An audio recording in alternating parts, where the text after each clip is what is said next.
Dopo il doppio approfondimento psicologico, ritorniamo a quello che poi è anche il titolo della macro sessione, cioè le fasi della vendita. E veniamo proprio al momento in cui entriamo dal cliente nel suo negozio e siamo lì. Bene, in questa fase fondamentale, cosa possiamo fare? Beh, direi che ci stanno due cose importantissime, visto che magari non è detto che il titolare o il responsabile per gli acquisti sia lì immediatamente a contatto con noi. La prima è quella, sfruttando quello che tante volte è anche un tempo un po' morto, guardarci intorno, vedere come la nostra merce, se vendiamo dei prodotti, è posizionata sul punto vendita e vedere un pochettino se poi tra i nostri compiti che l'azienda ci ha assegnato è quello di fare anche un po' di merchandising, capire effettivamente il punto vendita, il titolare e l'insieme, no, del suo negozio che visibilità sta dando ai nostri prodotti.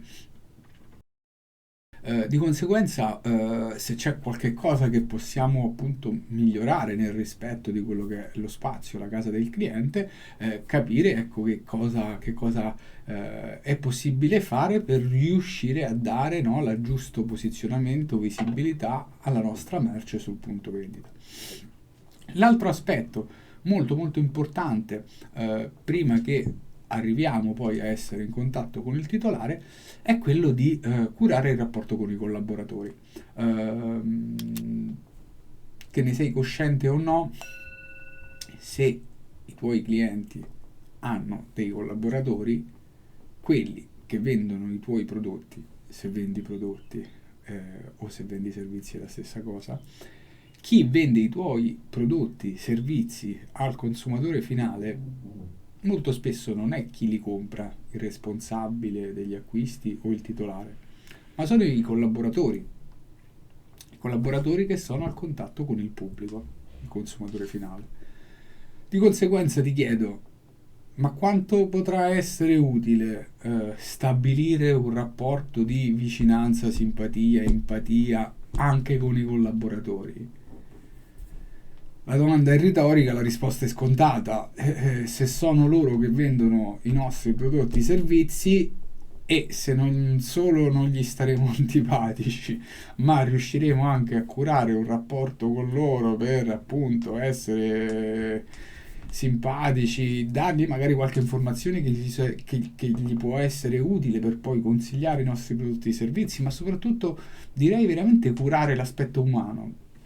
Perché vedi, succede che pochissimi venditori curano la relazione con il collaboratore, che è, ripeto, poi chi fa uscire i nostri prodotti e vende i nostri servizi. E di conseguenza, visto che i nostri competitor venditori raramente curano, hanno a cuore, hanno capito l'importanza del collaboratore, se noi abbiamo questa accortezza possiamo avvantaggiarci, no, di questa cosa in maniera importante perché quel collaboratore, quel team dei collaboratori che sono a servizio del titolare, del responsabile degli acquisti, sono coloro che una volta che io avrò costruito, no, una buona sintonia, relazione, rapporto con loro e di buon grado magari consiglieranno i miei prodotti perché voglio dire si è stabilita quella relazione, no? Quindi è un aspetto assolutamente non banale e prima di incontrare il titolare o il responsabile per gli acquisti, se ci sono dei tempi morti e sfruttarli per sviluppare questa relazione assolutamente non è banale. Passerei adesso alle slide che ho preparato anche oggi per te, un paio per inquadrare le cose più interessanti. Quando quindi siamo appunto nel negozio e arriva il titolare o il responsabile per gli acquisti, inizia, no, un'altra partita, perché chiaramente è lì che il nostro essere venditori viene fuori e dobbiamo tirare fuori il massimo. Possiamo avere due situazioni diverse, quella in cui incontriamo il titolare o il responsabile per gli acquisti per la prima volta, che è sempre una cosa complessa e importante, oppure che incontriamo il titolare per la ennesima volta, no? Perché è un titolare che conosciamo da parecchio tempo, lo visitiamo regolarmente e quindi chiaramente ci conosce, c'è già rapporto tra di noi. Questo però non ci deve far cadere nel tranello di pensare che tutto viene facile e scontato, perché anche con il cliente ci conosce, con cui c'è rapporto, con cui c'è anche stima reciproca, magari questo non toglie che 5 minuti prima gli è successa la cosa più incredibile del mondo e sta con un diavolo per capello. Quindi rientrare, verificare come sta, che momento è, anche con il titolare responsabile per gli acquisti con cui abbiamo rapporti consolidati, è una cosa importante. Bene, venendo ai 2 o 3 punti che avevo evidenziato, quindi simpatia, soprattutto quando siamo di fronte a un cliente che non ci conosce, che è il primo appuntamento, non c'è mai la seconda occasione per fare la prima impressione. Questa frase famosa che non so di chi è, però è verissima e di conseguenza il consiglio che ti do è veramente stai incontrando il titolare di un potenziale cliente per la prima volta, dai il meglio di te perché lì getterai il seme di impressione che lui si farà di te, no? Il secondo aspetto è, come abbiamo detto anche in altre occasioni, che non si può parlare di business e non si può tantomeno presentare i nostri prodotti e servizi senza prima, no, instaurare una relazione, che non sono solamente i convenevoli, ma è proprio la capacità di, voglio dire, risultare simpatici, risultare alla mano, risultare persone con cui si può avere feeling perché si è simili, perché, voglio dire, piacevole passare del tempo, parlare di business, parlare di mercato, parlare di quello che vuoi, ma intanto stare insieme, stare in relazione. Altro aspetto, quindi empatia nel senso, quello che dicevamo prima, anche con il cliente storico curiamo il rincontro, comprendiamo che momento è, che emozioni, no, ha in quell'istante il cliente, è successo qualcosa di particolare, voglio dire è il momento giusto, anche avevamo un appuntamento però è successo qualcosa, ecco, piccola attenzione a questo è sempre importante anche con i clienti che conosciamo bene. Da ultimo, e non meno importante, prima di iniziare a parlare di prodotto e di servizio che vendiamo e quindi a presentarlo nello specifico con le sue caratteristiche, come vedremo poi a seguire, questo momento iniziale, no, in cui no, affrontiamo anche i convenevoli, i primi, posso dirti, 2, 3, 5 minuti, dipende poi dalla relazione, no, che abbiamo col cliente. Questo è un momento fondamentale perché il grande consulente sa seminare in questo frangente, prima di parlare del prodotto o servizio che dobbiamo vendere, alcuni concetti chiave sul mercato, sulla sua evoluzione, sulla proposition dell'azienda, ma ripeto, non stiamo ancora parlando né della nostra azienda né tantomeno dei nostri prodotti e servizi. Però facendo leva su tutto quello che abbiamo detto riguardo la consulenza e il saper essere consulenti, riuscire a capire 2 punti chiave che riguardano il mercato, un'evoluzione in atto nel mercato, che poi è quello che la nostra azienda sta cavalcando come aspetto fondamentale per proporre la propria proposition, no? E in questo momento buttare lì due semini, no, di questa cosa qui in maniera intelligente, poi vedremo più avanti come, veramente è importante perché ci apre tutto il contesto della consulenza e dell'approccio consulenziale che faremo quando presenteremo il prodotto o servizio. Passando ancora quindi avanti, vediamo quest'altra cosa interessante che ho preparato per te. Ci sono dei momenti che sono drammaticamente difficili nella vendita, no? Un cliente nuovo particolarmente ostico che si presenta subito ostile, piuttosto che la vendita dei progetti più complessi, come diciamo anche in un'altra lezione, spesso i progetti più complessi sono i prodotti e servizi a maggior marginalità per l'azienda, e quindi quello su cui c'è più pressione, cui si sviluppa il valore strategico nostro, no, del venditore, e per l'azienda è fondamentale che la propria rete di vendita riesca a piazzare questi prodotti e servizi, perché sono, essendo i prodotti a maggiore marginalità per l'azienda, sono anche tutto quello che costruisce il valore e il futuro per l'azienda e ripaga il costo della rete di vendita, che come sai non è un costo banale. Quindi affrontare tutti questi momenti di grande difficoltà è importante. C'è uno strumento che non è una bacchetta magica, però può veramente aiutarci molto. Questo è un insieme di domande.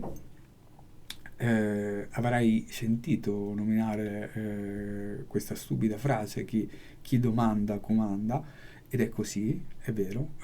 Fare le domande giuste porta l'interlocutore in un determinato punto che noi abbiamo immaginato, si spera.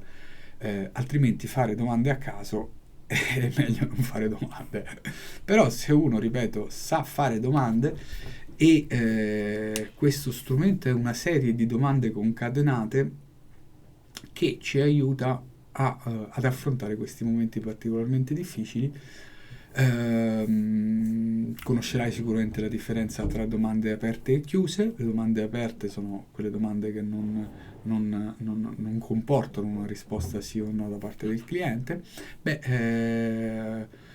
In questi momenti difficili, che può essere un cliente ostico che stiamo conoscendo in questo momento, oppure può essere la presentazione di un prodotto o un servizio particolarmente complesso, iniziare, no, questa transazione, questa trattativa, questa lotta, chiamala come vuoi, delle volte è veramente una lotta psicologica. Iniziare con domande aperte è molto molto molto molto utile, perché si inizia a sondare, no, e a far riflettere il cliente su aspetti, su tematiche che effettivamente poi porteranno acqua al nostro mulino, però la porteranno senza prenderlo in giro, e aiutandolo a riflettere su questioni che forse non ha ben ragionato e pensato, capisci? Quindi iniziare con queste domande aperte è veramente molto molto intelligente. Quindi io vedi che sulla sinistra, dentro a quell'imbutino, ti ci metto dei piccoli esempi, no? Che sono esemplificativi, ad esempio nella presentazione di un prodotto complesso, di domande aperte o diagnostiche, o vedremo a seguire, chiuse e confermative, di quello che sono esempi di domande che si possono fare al cliente. Quindi iniziato con quali sono i prodotti che le chiedono, no? Di fronte a un cliente che sappiamo che quando gli presenteremo quel prodotto ci risponderà: ah, non me lo chiedono. È l'idea di prevenire quella risposta con una domanda: quali sono i prodotti che le chiedono. È un'idea intelligente, non solo perché previene la sua obiezione, ma anche perché ci aiuta a capire, no, qual è il suo modo di ragionare, vedi anche la seconda domanda: quali sono i prodotti che riesce a consigliare meglio. Inizia a farci capire qual è il modo del cliente di approcciare il consumatore finale, di approcciare un determinato mercato, di approcciare una determinata situazione. Questo ci aiuta a entrare anche nelle sue reali difficoltà, che poi lui fa, le difficoltà che lui ha quando è con il cliente finale, e di conseguenza quando sta con noi ci fa delle obiezioni perché conosce le difficoltà che farà, e da quelle difficoltà derivano le obiezioni che ci fa. Comprendere le sue difficoltà ci aiuta a proporre le cose in maniera da aiutarlo a capire come affrontare le difficoltà che poi avrà con il consumatore finale quando deve consigliare il nostro prodotto. Da ultimo, domande chiuse, cioè quando a un certo punto stiamo individuando una strategia che per lui funziona e che quindi dobbiamo convincerlo a utilizzare quella stessa strategia sul nostro prodotto o servizio, passare le domande chiuse è molto intelligente, perché inizia a dirgli: bene, abbiamo visto che la questione è questa, su questa questione la strategia che funziona abbiamo visto, mi dici che è questa, benissimo, la possiamo utilizzare per il mio prodotto o servizio? La risposta è sì, no, giusto? Domanda chiusa. Vedi che l'abbiamo portato proprio in questo imbuto, partendo con una domanda aperta, seguendo con una domanda diagnostica, arrivando a una domanda chiusa, a dire: applicala pure a noi sta strategia e vedi che funzionerà pure per il nostro prodotto o servizio. Da ultimo, domande confermative. Qui dipende chiaramente dal prodotto o servizio che vendiamo, però il nostro prodotto o servizio avrà una serie di vantaggi, no?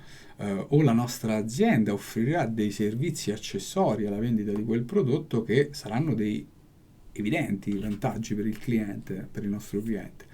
Di conseguenza, porre tutti questi vantaggi come forma di domande: dottore, pensa che questa cosa le potrebbe essere utile, la nostra azienda mette a disposizione questa cosa per aiutarlo in questo, pensa che le potrebbe essere utile, sono tutti modi molto cortesi per presentare ulteriori vantaggi sotto forma di domanda, evidentemente, che il cliente non potrà che rispondere sì, no? Perché se sono